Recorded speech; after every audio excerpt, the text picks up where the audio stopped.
One of the great memories I have is taking my daughter to see a Disney on Ice performance, and they make their return to the Canadian Tire Centre March 9th to the 12th, and the latest edition is called Disney on Ice Presents Find Your Hero, and I'm joined by one of the cast members, Cale Bergerson. Cale, welcome to the show. Great to have you here. So where do we, you're on tour right now, Cale. Where do we find you right now? We are currently in Cape Girardeau, Missouri. So we just got in at about 3 a.m. this morning. Okay, well then we appreciate you joining us. Thank you so much. Tell me, how's the tour gone so far? What's the feedback you've been getting from audiences, Cale? Yeah, it's been great. We've had a lot of really wonderful shows. We've been touring since this past September. Okay. And the audiences have been responding really well to the show. Adults and children all seem to like it respectively, so that's really great for us. Well, let's talk about this show. It's about finding your hero. Tell me, sort of around that theme, what does that theme mean exactly, and what sort of heroes do we see in this performance? Yeah, it's kind of like finding what makes you truly unique as an individual, finding what makes you the hero of your own story. So basically, we follow the stories of just our very inspirational Disney characters. We have, of course, our wonderful hosts, Mickey and Minnie, and their friends Donald and Goofy. And then we get to sail around with Moana, dive under the sea with the Little Mermaid. We also have the two famous sisters, Anna and Elsa. And we also tell the story of Beauty and the Beast and Tangled as well. What about your role? Tell me about your role in this production. So I'm part of the ensemble, which is actually really, really great. I'm very, very happy to be on the ensemble on this show. It's a very fun show. It's very busy. There's a lot of moving parts. It goes by so quickly when you're in the ensemble on this show, particularly because there's so many costume changes. And from beginning to end, I think I'm in about 13 production numbers. Wow. So it goes very, very fast, and you just can't sit down, but it's so much fun. Nice. Well, what about your skating background, Cale? How did you get into skating?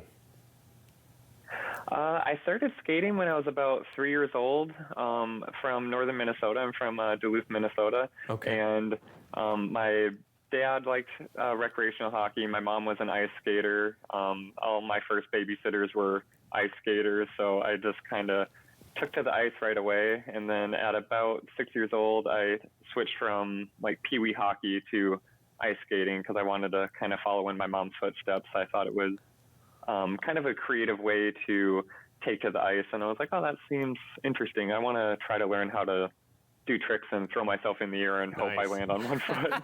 Well, and I think what's really cool about figure skating and ice skating in general is it's not just a sport, it really is an art form, right? Because you really are learning dance, but you're also having to treat yourself like an elite athlete because you have to stay in shape. How do you prepare for each show, Cale? We prepare every week by, we have a thing called the class. So we come in the first day of opening night, and we get there early, we put our skates on, we get on the ice, and we kind of run through like little production numbers. Sometimes we just do kind of like an edge class.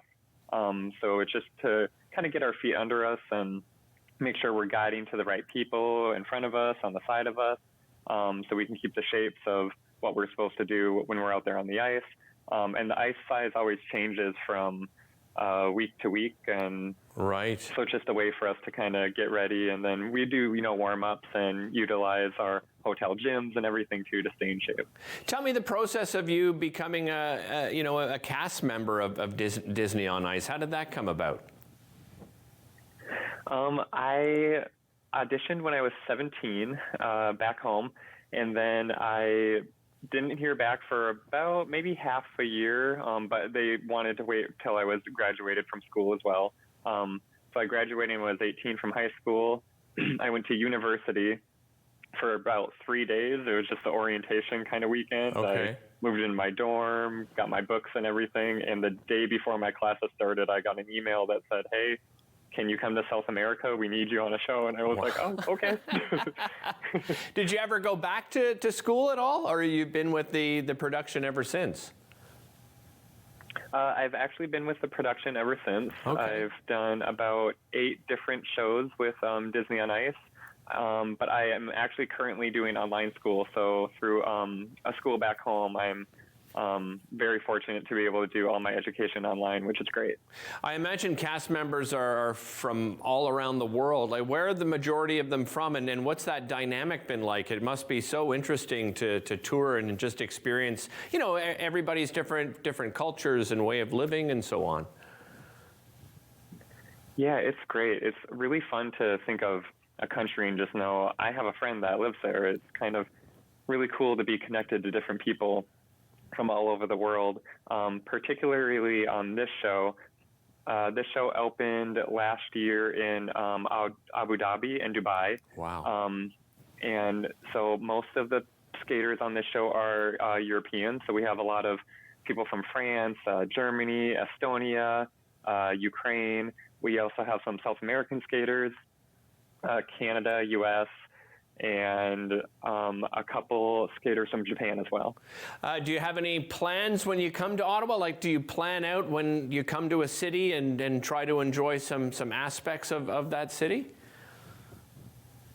Yeah, I have no plans as of now for Okay. Ottawa. I always usually just ask for recommendations. So if you want to send me some recommendations, and I'll do whatever you tell me to do. You got it. I can do that. We have a few days to kind of do some fun things before we start work. Well, my number one suggestion, Cale, was going to be you have to skate on the canal. It's the world's largest skating rink. However, because of the weather here in Ottawa, it's been so up and down, and we've had sort of flash freezing and then warmer weather. We haven't been able to open it yet. So that would have been my number one recommendation. I guess number two, I'll go real Canadiana on you, and you got to try a beaver tail at some point when you're here. It's a delicious pastry that became famous here in Ottawa. And actually, I believe there's even a beaver tails in Dubai now. So there's my recommendations. Cale, thanks so much. Really appreciate the time again. Canadian Tire Centre, March 9th to the 12th. We'll be right back after this.